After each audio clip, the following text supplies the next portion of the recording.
என்னோட ஸ்பீக்கர்னு சொல்லலாம், என்னோட அன்பான பர்சன் சொல்லலாம், நிறைய சொல்லலாம். அவர்கிட்ட சொல்லிக்கினே போகலாம். அப்படி ஒரு பர்சன் யாருன்னா என்னுடைய சோமுதாயன் சார் மட்டும்தான்.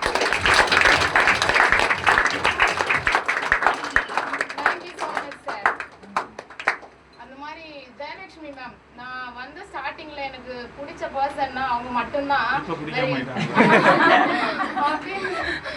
அவங்க மட்டும்தான் எனக்கு பிடிக்கும். வந்து உள்ள நுழைஞ்சு நான் 12 மணிக்கு வந்தேன்.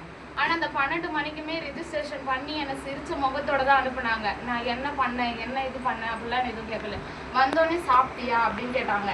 நான் எப்பயுமே காலைல சாப்பிடவே மாட்டேன். ஒரு வார்த்தை சாப்பிட்டியான்னு கேட்குறாங்க அப்படின்னு சொல்றதுக்காகவே நான் அவங்கள பார்த்து வியந்தேன். அதுக்கு அந்த பர்சன்னா அவங்க மட்டும்தான். அதுக்கப்புறம் வந்து ரீசெண்டாக அவங்க 2 நாளாவே அவங்க கிட்ட திட்டு வாங்கினேன்.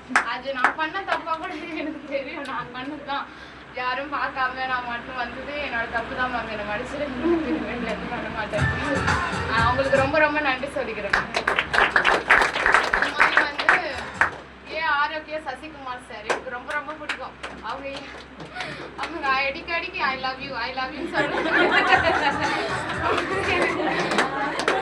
நானும் எல்லாரும் முன்னாடியே சொல்ல வைப்பாங்க. லவ் யூ டு சொல்லு, ஐ லவ் யூ சொல்லுவார். எல்லாரும் முன்னாடி நானும் சொல்றேன் டக்குன்னு. அவர் என்ன கேட்கறாங்க அதுக்கேற்ற மாதிரி நான் சொல்றேன். என்னோட லவ் யூ பர்சன் அவங்க மட்டும்தான்.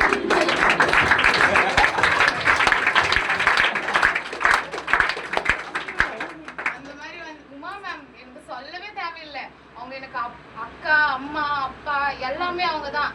எனக்கு முடியாது ஆகாது அப்படின்ன நேரத்துல கூட நான் ஃபர்ஸ்ட் டைம் நான் வரல அப்படின்னு சொன்னப்ப அவங்க தான் நான் சொன்னாங்க, நீ வா உன்னால முடியும் அப்படின்னு சொல்லி என்னை மோட்டிவேட் பண்ணுது எல்லாமே உமா மேம் மட்டும்தான். அவங்க இல்லைன்னா நான் இந்த இடத்துல வந்து நின்று இருக்க மாட்டேன்.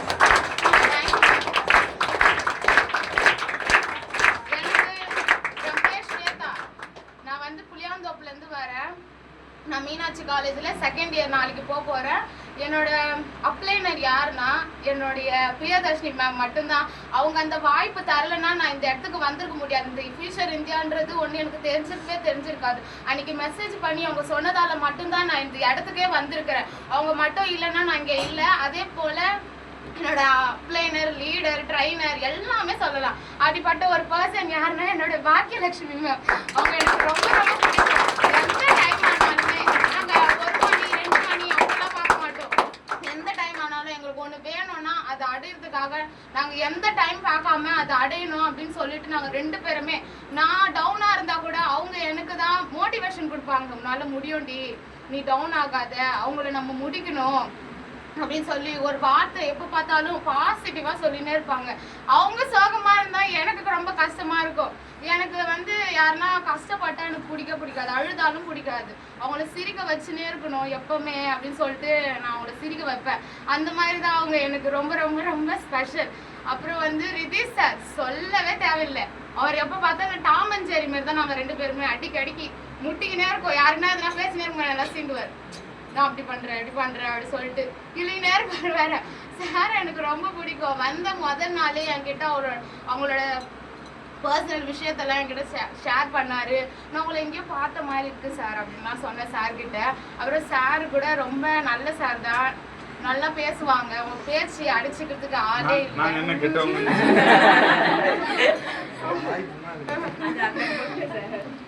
சார் ரொம்ப சார் இப்ப சார் காணோம், நான் பார்க்கவே இல்லை வந்ததுல இருந்தே. சார் ரொம்ப ரொம்ப நன்றி. அவர் என்னை ட்ரைன் பண்ணதுல இருந்து இந்த வீக்கு நான் போஸ்டிங் அடிக்கணும். அவர் எனக்கு நிறைய பிளான் கொடுத்துருக்குறாரு. அந்த பிளான்ல நான் ஃபர்ஸ்ட் பண்ண பிளானே இது மட்டும்தான். நான் இது சக்சஸ் பண்ணிக்கிறேன். அவர் கொடுத்த இன்னும் 2 பிளான் இருக்குது. அந்த பிளானை அடிச்சுட்டு மட்டும்தான் சாரை கூட்டின்னு வந்து நான் இங்க பேச வைப்பேன். சார் எனக்கு ரொம்ப ரொம்ப நன்றி சார்.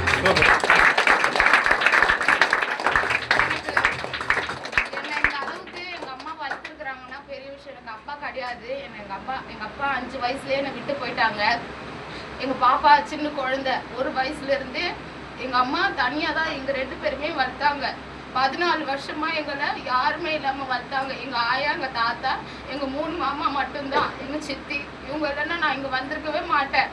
அவங்க என்ன நல்லா பாத்துக்கிறாங்க.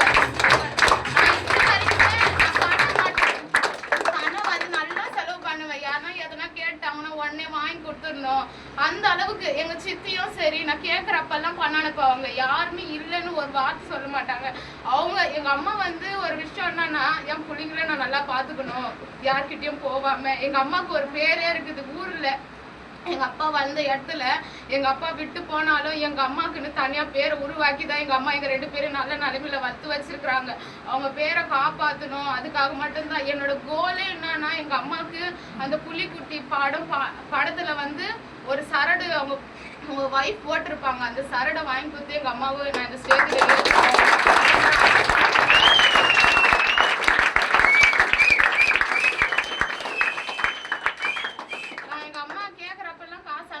சொன்னேன். ஆனா எங்க அம்மா நான் பணத்தை கொடுக்குறப்ப, இப்ப நான் காசு கொடுக்குறப்ப, ஏன் இவ்வளவு பணம் உனக்கு எப்படிதான் வருது, யாருதான் உனக்கு கொடுக்குறா, நான் நிறைய செலவு பண்ணுவேன். ஏன்னா எப்படி வருது ஏதோ வரல எனக்கு தெரியாது. எனக்கு ஸ்கூல்ல போடுறது, காலேஜ் போடுறது, ஃபியூச்சர் இந்தியா வந்து அவங்க கிட்ட நான் ஃபர்ஸ்ட் என்ன சொன்னேன்னா, நான் இந்த மாதிரி ஒர்க் போறேன் அப்படின்னு தான் சொன்னேன். நான் இங்க வந்து ரெஜிஸ்ட்ரேஷன் பண்றப்போ ஒரு 100 ரூபாய் மட்டும்தான் கொண்டு வந்தேனே. அந்த 100 ரூபாய் கொண்டு வந்து நான் என் கூட வந்து 3 பேர் கவுன்சிலிங்ல இருந்தாங்க. அவங்க 2 பேருமே அவங்க வந்து கட்டவே இல்லை, அவங்க ஜாயினும் பண்ணல, அவங்க போயிட்டாங்க. நான் மட்டும் தான் சீனியாரிட்டி லெவல் வேணும், எனக்கு அந்த போஸ்டிங் வேணும்னு சொல்லி நான் என்ன பண்ணேன், என்னால முடிஞ்சது. அப்ப அம்மா கிட்ட சண்டை போட்டுன்னு தான் இங்க வந்தேனே. நான் சண்டை போட்டேன்னா எங்க அம்மாவால தாங்க முடியாது. அன்னைக்கு ஃபுல்லா அழுவாங்க, எனக்காக எல்லாமே செய்வாங்க. அன்னைக்கு ஒரு நாள் ஃபுல்லா நான் கதவு மூடி வச்சுக்கின்னு அழுது. அப்பதான் எங்க அம்மா வாண்ணா நீ வா நான் உனக்கு தரேன் அப்படின்னு சொல்லி எங்க அம்மா அந்த 3500 ரூபாய் கொடுத்தாங்க. உடனே நான் என்ன பண்ணேன், காசு கடையில கொடுத்துட்டு அதுக்கப்புறம் வந்து ரெஜிஸ்ட்ரேஷன் அதான் கட்டி ஜாயின் பண்ணி அப்ப கூட போயிட்டு வந்தோடனே எங்க அம்மா கேட்டாங்க, கட்டிட்டியா, சந்தோஷமா, நீ சம்பாதிக்கலன்னா தான் இருக்குது அப்படின்னு சொன்னாங்க. எங்க அம்மாவும் நானும் மாமியார் மருமக மாதிரிதான். எங்க அம்மா என்கிட்ட வந்து அம்மா மாதிரியே நடந்துக்க மாட்டாங்க, என்கிட்ட செம்ம ஜாலியா இருப்பாங்க. ஒவ்வொரு நாளும் நாங்க 2 பேரும் பேசுறப்ப எங்க அம்மா வீட்லயே எல்லாரும் ஏன் இப்படி சண்டை போட்டுக்கிறீங்க 2 பேருமே, ஏன் அப்படி இருக்கிறீங்க அப்படின்னு கேட்பாங்க. எங்க அம்மா எனக்கு அவ்வளவு பிடிக்கும். எங்க அம்மா நைட்டு கூட நான் கூப்பிட்டேன், வாமா நீ வா அப்படின்னு சொல்லிட்டு, நீ இதை விட பெரிய போஸ்டிங் அடிக்கிறப்ப நான் வந்து நிப்பேன். எங்க அம்மாவுக்கு ரொம்ப சந்தோஷப்பட்டிருப்பாங்க. எங்க அம்மா வந்து நான் ஒவ்வொரு நாளும் எங்க அம்மா கிட்ட சொல்லுவேன், அம்மா நீ யாரும் இல்லைன்னு நீ கவலைப்படாதம்மா, உனக்காக நான் இருக்கிறேம்மா, என்ன நடந்தாலும் நான் இருப்பேன், யார் விட்டு போனாலுமே. ஆனா எங்க அம்மா நல்லா வளர்ந்தப்ப எங்க அப்பா என்ன சொன்னாருன்னா, நீ எனக்கு வேணும் அப்படின்னு சொன்னாங்க. எங்க 2 பேரும் ஆம்பளை பிள்ளை இல்லைன்னு விட்டு போனாங்க. ஆனா அவங்களே தேடி வர வச்சவங்க தான் எங்க அம்மா.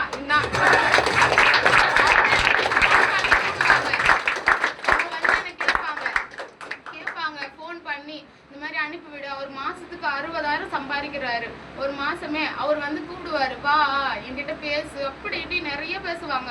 நான் உங்ககிட்ட பேசவே மாட்டேன், எனக்கு பிடிக்காது. அப்பான்ற ஒரு வார்த்தையே எனக்கு பிடிக்காம இருந்ததுன்னா அவரால் மட்டும்தான்.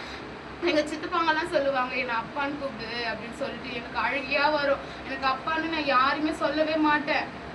அதுக்கப்புறம் தான் கொஞ்ச நாள் போக எங்க சித்தப்பா என்கிட்ட பேச ஆரம்பிச்சாரு. எல்லாரும் விட்டுட்டு அவரும் யார்கிட்டயும் பேச மாட்டாங்க, என்கிட்ட தனியா கொஞ்ச நாள் டைம் ஸ்பெண்ட் பண்ண ஆரம்பிச்சாரு. அதுக்கப்புறம் தான் கொஞ்ச நாள் போக அப்புறம் சித்தப்பாக்கு அப்பாவா ஆனாரு. அந்த மாதிரிதான் ஒவ்வொரு சிச்சுவேஷன்லயும் ஃபேமிலியை மட்டும்தான் நம்பி இருக்கணும் அப்படின்னு நினைச்சேன். அப்புறம் எங்க அப்பா எனக்கு இல்லைனாலும் எங்க சித்தப்பா இருக்காரு அப்படின்ற ஒரு நம்பிக்கையை எங்க சித்தப்பா கொடுத்தாரு. அதுக்கப்புறம் வந்து இங்க வந்ததுனால எங்க வீட்டுல நான் என்ன பண்றேன் ஏது பண்றேன்னு யாருக்குமே எதுவுமே தெரியாது. நான் வக்கீல் படிக்கிறேன், எல்லாரும் என்ன பார்த்து பயப்படுறாங்க. எங்க வீட்டுல எல்லார்கிட்டயும் சொல்லிக்கிறாங்க, என் பேத்தி எங்க ஆயா சொல்றாங்க என் பேத்தி அட்வொகேட் படிக்கிறா, எங்க தாத்தாவை எல்லார்கிட்டயும் சொல்றாங்க. வீட்டுல நான் எங்க ஏரியா விட்டு நான் பஸ்ல இருந்து இறங்குனாலே அட்வொகேட் வராங்க, வெளிவிடுங்கன்னு சொல்லுவேன். எல்லாரும் எனக்காக பஸ்ல கூட நான் டிராவல் பண்றப்ப எனக்காக ஏஞ்சி நின்னுலாம் உட்காருவாங்க. பரவாயில்ல நீங்க உட்காருங்க, இந்த ட்ரெஸ்ஸுக்கு அவ்வளோ மரியாதை இருக்குது, நீங்க இந்த ட்ரெஸ் கோட எல்லாரும் மெயின்டைன் பண்ணுங்க, உங்க மேல நம்பிக்கை வச்சு இந்த பிசினஸை ஃபர்ஸ்ட் எடுத்து முயற்சி பண்ணி வின் பண்ணுங்க. யாருன்னா சொல்றாங்கன்னு சொல்லி மட்டும் ஓடிடாதீங்க. அவங்க சொல்றவங்க சொல்லிட்டு தான் இருப்பாங்க, அவங்க வந்து உங்க கூட பிசினஸ் பண்ண மாட்டாங்க, வாழ மாட்டாங்க. நீங்க பண்ற ஒவ்வொரு சக்சஸை பார்த்து உங்களோட வளர்ச்சி என்னன்னு அவங்க தெரிஞ்சுப்பாங்க.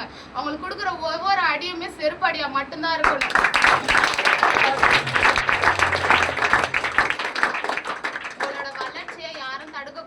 பண்ணுறதுக்காக நீங்கள் எந்த எல்லைக்கு வேணாலும் போகலாம். ஆல் த பெஸ்ட் எல்லாரும். நான் ஒன்று சொல்லிக்கணும், என்னோட டீம் இல்லைன்னா நான் இந்த இடத்துக்கு வந்திருக்கவே மாட்டேன். என்னோட 2 பேரை நான் ரொம்ப மிஸ் பண்ணுறேன். அவங்க ஸ்மார்ட் அச்சீவர், அவங்க வரல. நான் காலையிலேருந்து ஃபோன் பண்ணுறேன், அவங்க வரவே இல்லை. ஆனாலும் அவங்க வரலன்றது ஒரு ஏக்கம் தான் எனக்கு. ஆனாலும் 3 பேர்ல ஒருத்தவங்க ஸ்மார்ட் அச்சீவர், 2 பேர் சில்வர் லீடர் அடிக்க வச்சு தான் நான் அந்த பிளாட்டினம் லீடர் ஏறி இருக்கிறேன்.